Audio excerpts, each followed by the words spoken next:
नमस्कार साथियों, welcome to प्रतिज्ञा क्लासेस। आज के डिजिटल प्लेटफॉर्म पे जैसा कि आपको बताया गया था, एम्स और बीएससी नर्सिंग के अंदर जो 10 सवाल आपके जीके के पूछे जाते हैं, वही सीरीज में फिर से आपके सामने आया हूँ। शुरुआत करेंगे आज के क्वेश्चन की। सबसे पहला सवाल जो आपके सामने आज इस सीरीज का है, ध्यान से देखें इस सवाल को। भारत में सर्वोच्च नागरिक पुरस्कार कौन सा है? Which of the following is the highest civilian award in India? इसका राइट आंसर है भारत रत्न।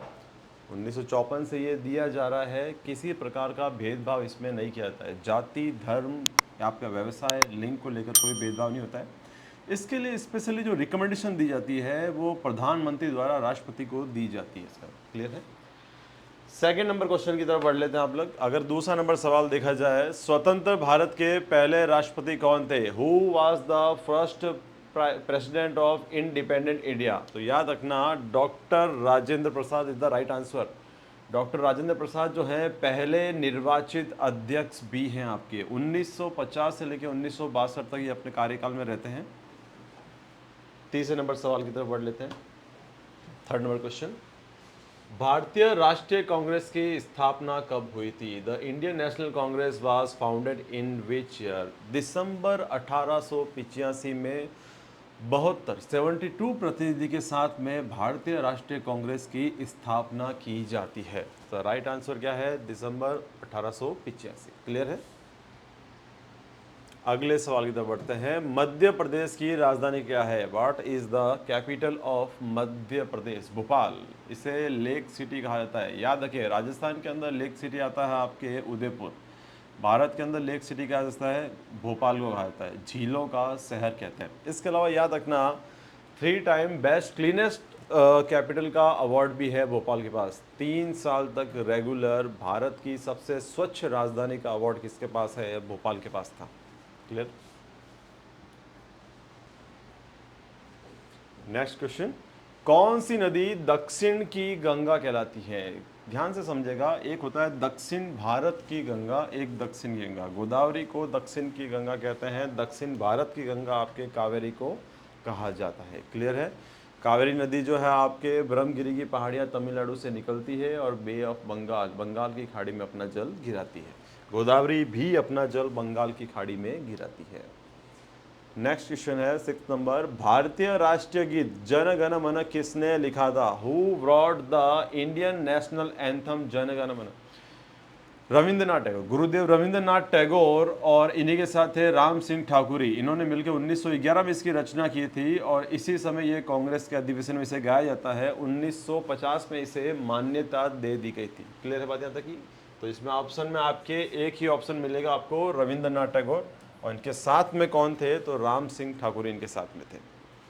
अगले सवाल की तरफ बढ़ लेते हैं। 7th पे है आपके, भारत की पहली महिला प्रधानमंत्री कौन थी? The first woman prime minister of India. तो भारत की पहली महिला प्रधानमंत्री इंदिरा गांधी जी थे। 1966 में प्रधानमंत्री बनते हैं और इसके बाद यदि आप देखा जाए तो 1984 में इनकी हत्या कर दी जाती है। इन्हीं के बॉडीगार्ड द्वारा इनकी गोली मार कर हत्या कर दी जाती है। आयरन लेडी कहलाते हैं ये इंदिरा गांधी जी। 8th क्वेश्चन पे आएंगे, भारत का पहला उपग्रह आर्यभट्ट किस वर्ष लॉन्च किया गया? India's first satellite Aryabhata was launch in which year? 1975 के अंदर जो है आपके भारत का पहला उपग्रह आर्यभट्ट लॉन्च किया गया था। आर्यभट्ट कौन थे? मैथमेटिशियन थे, इनके नाम पर रखा गया था। इसे बनाया किसने था? तो याद रखना, यह उपग्रह आपके इसरो द्वारा बनाया गया था।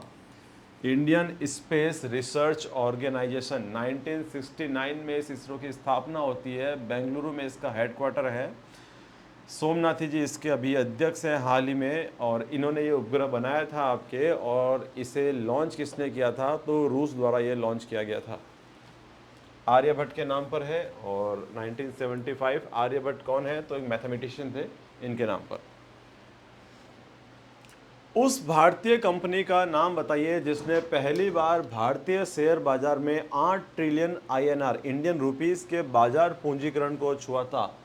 Name the Indian company which first touch a market capitalisation of 8 trillion Indian rupees in the Indian stock market.